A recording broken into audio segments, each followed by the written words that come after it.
అయ్యా, ధర్మసందేహం ఏంటంటే, ఆడవాళ్ళు జడ విరబోసుకోవచ్చా? విరబోసుకోకూడదా? విరబోసుకుంటే తప్పేమిటి? అలాగే ఆడవాళ్ళు వస్త్రధారణ చేసినప్పుడు ఈ మధ్యని జీన్స్ ప్యాంట్లు వస్తుంటాయి కదా! అవి చిరుగుల్లా ఉంటాయి. అలాగే అది చిరుగులు ఫ్యాషన్ అయిందనుకోండి. అసలు చిరిగిన బట్టలు గాని, మాసిన బట్టలు గాని ధరించవచ్చా? ధరించకూడదా? ఒకళ్ళు ధరించిన వస్త్రాలు ఇంకొకళ్ళకి దానం చేయొచ్చా? చెయ్యకూడదా? ప్రమాదం జరుగుతుందా? ఇది ప్రశ్న. ధర్మ సందేహాల పేరుతోటి పచ్చి వెలక్కాయలు వరుసగా నా గొంతుకులో దింపేస్తున్నారే. చెప్తే ఒక తంట, చెప్పకపోతే ఇంక మంట. ఇలా ఉంటుంది. మంచిది. మొదటగా జడ విరబోసుకోవడానికి సంబంధించి మీకు ఒక గాథ చెప్పాలి. సీతమ్మ వారిని హనుమంతుడు చూశాడు. ఎవరమ్మా నువ్వు అన్నాడు. గంధర్వకాంతవా, మరొకట ఇవన్నీ అడిగాడు, మామూలు బయోడేటా. అప్పుడు ఒక మాట అన్నాడు.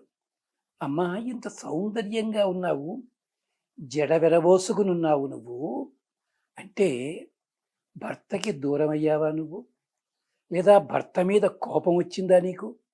లేదా నీ సోదరుడు కానీ, తండ్రి కానీ, మరొకళ్ళు కానీ ఏమన్నా ఇబ్బందుల్లో ఉన్నారా? ఏమిటమ్మా, జడ విరబోసుకోవడమే కాదు, మాసిన వస్త్రం ధరించావు, చిరిగిన వస్త్రం ధరించావు. ఆవిడ కట్టుకున్న పైటి చెంగు చిరిగి ఉంది. ఆ పైటి చెంగు ముక్కే కిష్కింధ లోపల ఆ కొండకు అంటుకుంటే హనుమంతుడు చూసి పట్టుకొచ్చి నగలన్నీ దాంట్లో మూట కట్టి పెట్టాడు. అక్కడ ఇది జరిగింది. ఎందుకమ్మా ఇది? అంతేకాదు, రోదనాత్ భూమి స్పర్శనాత్, ఏడుస్తున్నావు కంటి వెంట నీరు, దేవకాంతవి కాదు. నేలని తాకి కూర్చున్నావు, దేవకాంతవి కాదు అన్నట్టు అన్నీ ప్రమాదం.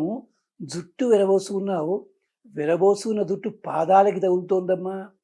ఇది శనికి సంకేతం. ఎవరమ్మా నువ్వు? ఓ, నువ్వు మానవకాంతవి, రాముడి భార్యవి, గుర్తుపట్టానన్నాడు.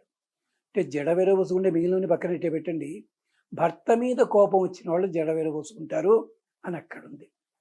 భారతంలో చూస్తారా, మహాతల్లి ద్రౌపది భీముడు అన్నాడు, నేను వచ్చి మళ్ళీ జడేసాక జడేసుకోవద్దన్నాడు.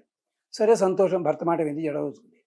జడ విరబోసుకోవడం కాదండి, భీముణ్ణి ధర్మరాజుని వీళ్ళందరినీ పట్టుకుని 12 ఏళ్ల పాటు నానాయాతన పెట్టింది. ఎలాగో తెలుసా?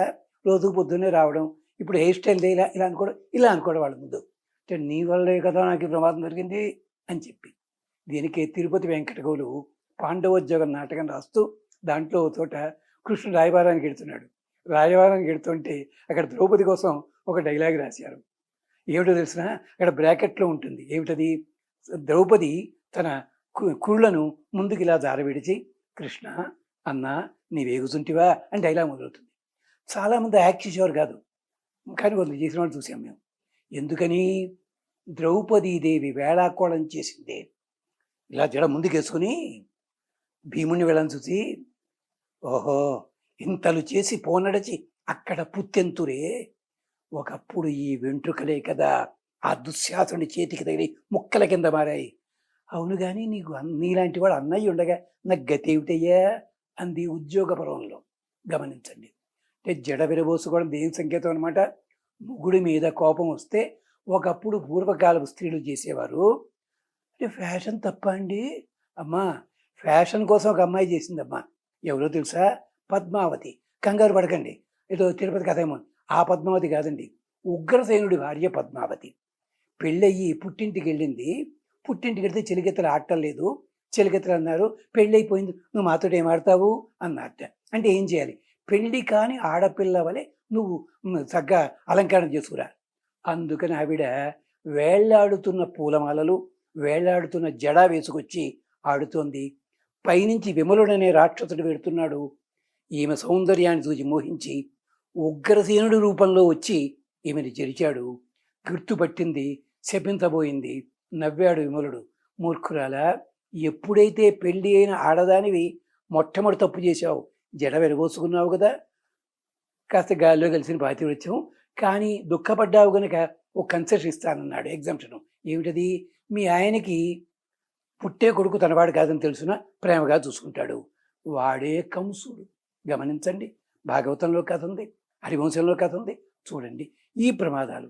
అంచే తల్లులారా, జడ విరబోసుకోవడం ఉన్నది ఫ్యాషన్ కాదమ్మా. జడ విరబోసుకోవడం ఉన్నది 16 ఏళ్ల వయసు ఉన్నంత వరకు మాత్రమే, ఆడపిల్లలకి మాత్రమే అది ఉచితము. వివాహమైన తర్వాత మాత్రము జడ విరబోసుకోకూడదు. 15 ఏళ్ల లోపల ఆడపిల్లలు కూడా చిన్నప్పుడు విరబోసుకోవచ్చు, కానీ పెద్ద అయిన తర్వాత కాస్త జడలు అల్లుకుని లేదా చక్కగా ఒక ఏమన్నా రబ్బర్ అలాంటి పెట్టుకోమని నియమం ఉందమ్మా. దానికి కూడా వీరమిత్రోదయం అనే గ్రంథం ఉంటుంది, ధర్మశాస్త్ర గ్రంథం. ఆడవాళ్ళ హెయిర్ స్టైల్స్ మీదే 50 శ్లోకాలు చెప్పాడు ఆయన పాపం. ఇది నియమము, అది కారణము. దీనికి ఇంకొక ఉదాహరణ చెప్తే మీరు ఆనందపడతారేమో. ఇప్పట్లో భర్త కోప్పడితే టీవీలోను ఏదో కార్యక్రమం అంటే వాటికి రిపోర్ట్ చేస్తుంటారు. క్లోజప్లో దుఃఖం పెట్టి ఇలా కళ్ళనీళ్ళు పెట్టుకుని లేక కెమెరామెన్ లోపల రీటేక్ అంటాడు, మళ్ళీ కళ్ళు చూస్తుంది, మళ్ళీ ఏడుపు నడిస్తున్నాడు పాపం. ఇలాంటివి ఉంటాయి. పూర్వకాలం మొగుడు సరిగ్గా చూడకపోతే ఇప్పటికీ కేరళలో, తమిళనాడులో పాతకాల రోజుల్లో అలవాటు ఉంది, ఇప్పటికీ ఉంది. భర్త సరిగ్గా చూసుకోకపోతే ఆ పిల్ల ఏం చేసేదంటే జడవెర పోసుకుని ఓ బ్లాక్ శారీ లాంటిది కట్టుకుని, ఓ వేపమండో ఏదో ఒక తమాషా కొమ్మ ఉంటుంది అక్కడ, అది పట్టుకుని ఆంటీ బాగున్నారా, పాటి నల్లా ఇరికా అనుకుంటూ అందరిళ్ళు తిరిగేది. ఎప్పుడైతే పిల్ల విరబోసుకుని చేతిలో ఇది పట్టుకొచ్చిందో ఇంట్లో ఏదో గొడవలు ఉన్నాయని అర్థము. ఇప్పటికీ ఇది నమ్మాళ్ళు వాళ్ళ పాశురాల్లో ఇది సూచించారు ఆయన. ఎంత ఉందమ్మా.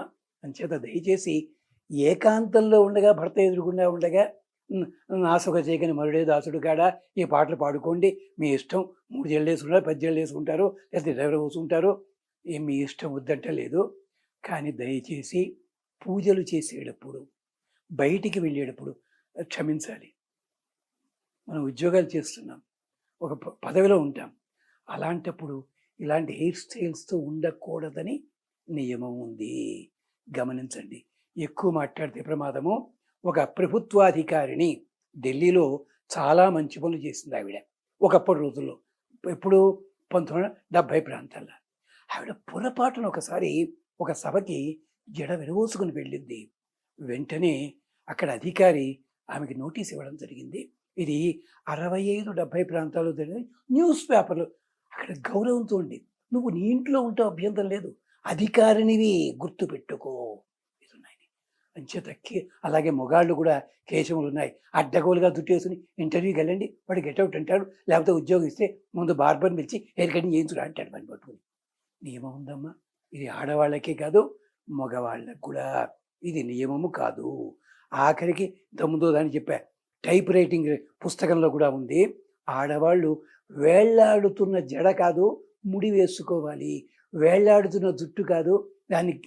అక్కడి నుంచి వచ్చిన బాబుని హెయిర్ ఉంది, అక్కడి నుంచి వచ్చిందని మహాప్రభు ఇప్పుడు 50 ప్రాంతాల్లో వచ్చింది. అది ఫ్యాషన్ అయిపోయింది ఈరోజు.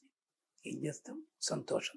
గమనించండి, ఇవన్నీ కూడా మనకి గ్రంథాల్లో ఉన్నాయి, వెతికే ప్రయత్నం చెయ్యాలి.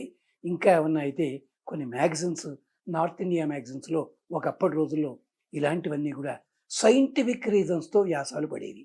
గమనించండి. స్వస్తి.